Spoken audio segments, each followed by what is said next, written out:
sasa tuelekea huko nchini Tanzania ambapo naibu waziri mkuu na waziri wa nishati Dr. Biteko alitoa taarifa za kuwashwa kwa mtambo wa mwisho katika bwawa la kufua umeme la Mwalimu Julius Nyerere, na matarajio wengi ni kwamba nchi hiyo sasa itaweza kuzalisha takriban megawati 2100 kutoka kwenye bwawa hilo. Sasa nimezungumza na Judith Kapinga ambaye ni naibu waziri wa nishati Tanzania, na kwanza nimemuuliza imekuwa ni ngumu kiasi gani kulifanikisha hili, na utakumbuka kwamba hii imekuwa ni ndoto ya muda mrefu nchini Tanzania ya kukamilisha mradi huo. Kwanza tunamshukuru Mungu, mradi huu upo zaidi ya 99% katika utekelezaji wake kwa kazi zote, na mtambo wa mwisho pia umeweza kukamilika. Kwa kweli kwanza tumefika hatua hii tuliofika kwa sababu ya jitihada za serikali ya awamu ya sita. Mtakumbuka 2021 mradi huu ulikuwa haujafika hata 40%. Lakini leo tunazungumza umeshaenda zaidi ya 99%, unakaribia mwishoni, na tumesema kwamba labda mpaka kufika Mei mradi unaweza kuwa umekamilika kwa ujumla wake. Imekuwa ni kazi nzuri sana kwa sababu ya dedication ya serikali ya kutaka kufikia kiasi kikubwa cha kuzalisha umeme kwa mahitaji ambayo yanahitajika nchini. Kwa kukamilisha kuwasha mitambo hii na kwa kuanza kazi kwa baadhi ya mitambo ya Julius Nyerere, kwa sababu tunapozalisha umeme tunazalisha kulingana na mahitaji, kwa maana ya uzalishaji wa umeme kwa kweli tumejishosheleza kama nchi. Ndio linakuja swali kwamba kwa hatua hizi tuseme kwamba matatizo ya kukatika kwa umeme Tanzania tabaki kuwa ndoto. Sasa umeme haukatiki kwa sababu ya vyanzo vya kuzalisha umeme. Kama kutatokea hitilafu kwenye ya kukatika umeme, kuna sababu nyingi ambazo zinasababishwa. Labda kuna fault imetokea kwenye line, labda transformer imepata shida, labda ni dhoruba ya mvua kama ambavyo imetokea mara juzi, imezua line na kudondosha nguzo. Kwa hiyo kwa kweli sababu za kukatika kwa umeme ni nyingi sana, lakini katika kuimarisha hali ya upatikanaji wa umeme tuna miradi ambayo inaendelea ya kuboresha miundombinu ya umeme, hususan katika mkoa wa Dar es Salaam. Kwa mfano kama Kigamboni, kazi kubwa inaendelea sasa hivi. Naibu waziri, hivi karibuni uliibuka mjadala baada ya Tanzania kutangaza kwamba itanunua umeme kutoka Ethiopia kusaidia kupunguza tatizo la kukatika kwa umeme katika maeneo ya kaskazini mwa nchi. Sasa kama nchi itazalisha umeme wa kutosha na ziada ikabaki, wapo wanaohoji kwamba kwa nini sasa nchi ingia gharama ya kununua umeme nje ya nchi wakati upo unatosha na unabaki, au utaelekezwa wapi huu ambao utakuwa ni wa ziada? Mkataba ule unaitwa Power Exchange. Ni mkataba wa kuleta na kutoa, sio mkataba wa upande mmoja. Lakini nitakwambia faida za jambo hilo. La kwanza ni kuimarisha gridi yetu kwa kuwa na vyanzo mbalimbali. Unajua gridi ya umeme namna ambavyo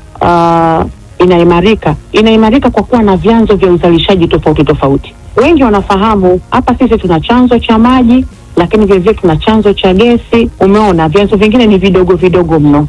Kwa hiyo tukiendelea kuimarisha vyanzo vingine kwa kuwa na umeme wa aina nyingine, inaendelea kuimarisha gridi yetu. Lakini ukifika hapo gharama yake pia ni kidogo. Kwa hiyo sio kwamba tunaingia hasara kama taifa. Hatuingii hasara yoyote, bali tunapata faida zaidi.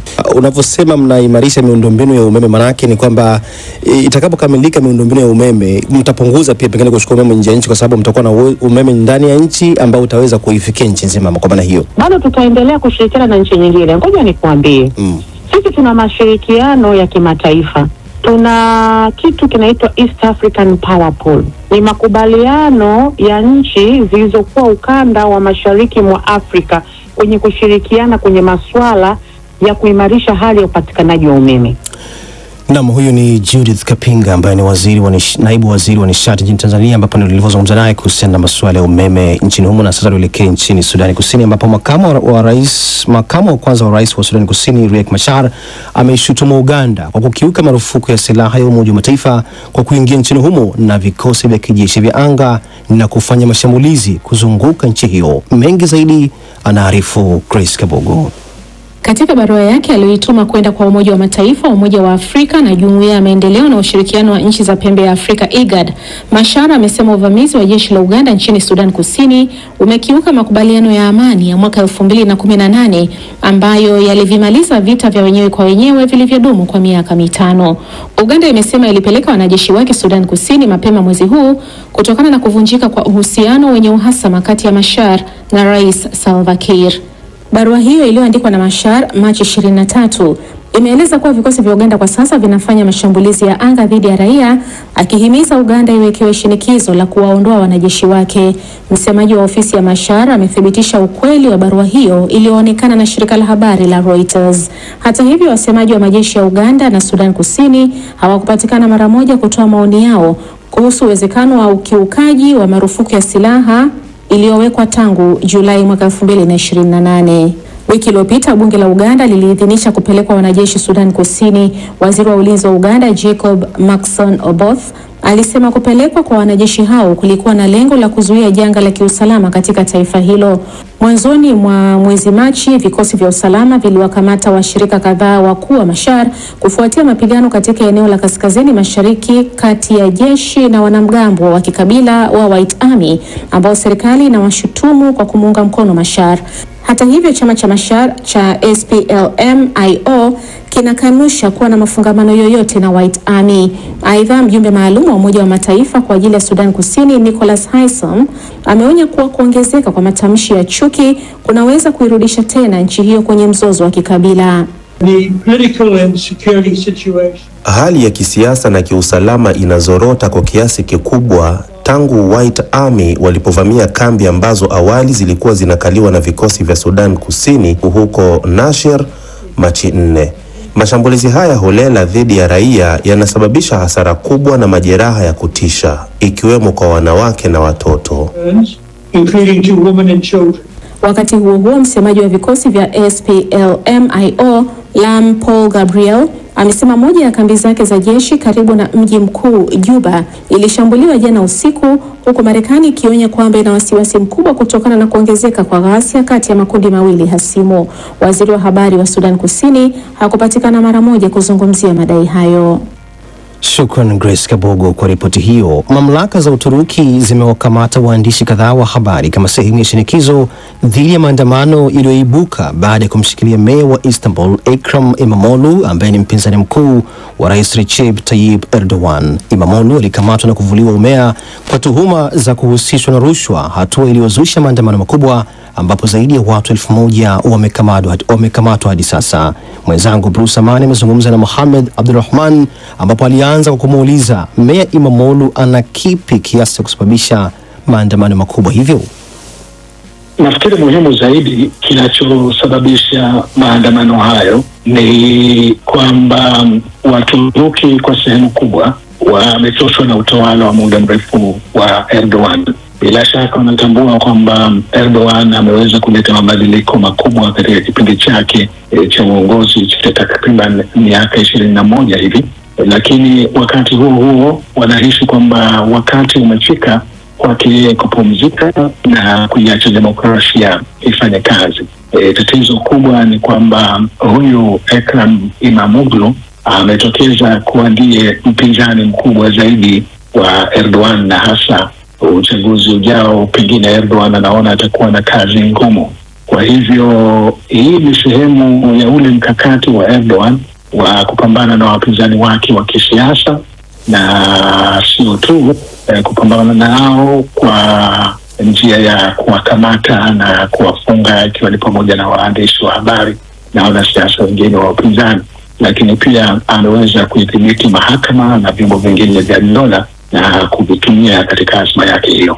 Bwana Abdulrahman, Erdogan anakosea wapi? Kwa nini Waturuki wanaonekana kumchoka? Zaidi ni kwamba maendeleo ya kiuchumi ndiyo yamepatikana, lakini utaona kwamba utawala umekuwa na dosari kubwa na hata baadhi ya watu wa familia ya Erdogan binafsi wamekuwa wakituhumiwa kwa rushwa na ufisadi.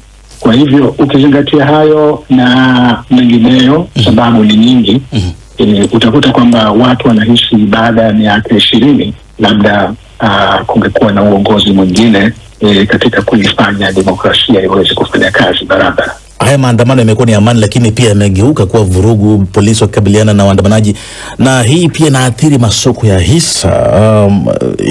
Uchumi wa nchi bila shaka utatikisika. Kutarajiwe nini katika siasa na hali jumla ya Uturuki unahisi? Nafikiri siku chache zijazo ndizo zitakazotoa sura kamili hali itakuwaje, kwa sababu hivi tunavyozungumza ni kwamba maandamano haya na fujo zilizotokeza yamekuwa katika siku ya 6 hii leo, yanaingia siku ya 6, na vyama vya upinzani kupitia viongozi wao wameomba kwamba waandamanaji waendelee na shinikizo hilo la maandamano ili kutikisa utawala wa Erdogan. Haijulikani Erdogan atachukua hatua gani, lakini ule umaarufu waliokuwa nao, tutakumbuka lile jaribio la mapinduzi ya kijeshi mwaka 2016 lilizimwa kutokana na vuguvugu la umma kuonekana kwamba umma kwa sehemu kubwa umemuunga mkono Erdogan, na hivi sasa siku hizi chache zijazo ndizo zitakazotoa sura halisi ya kuona kwamba je,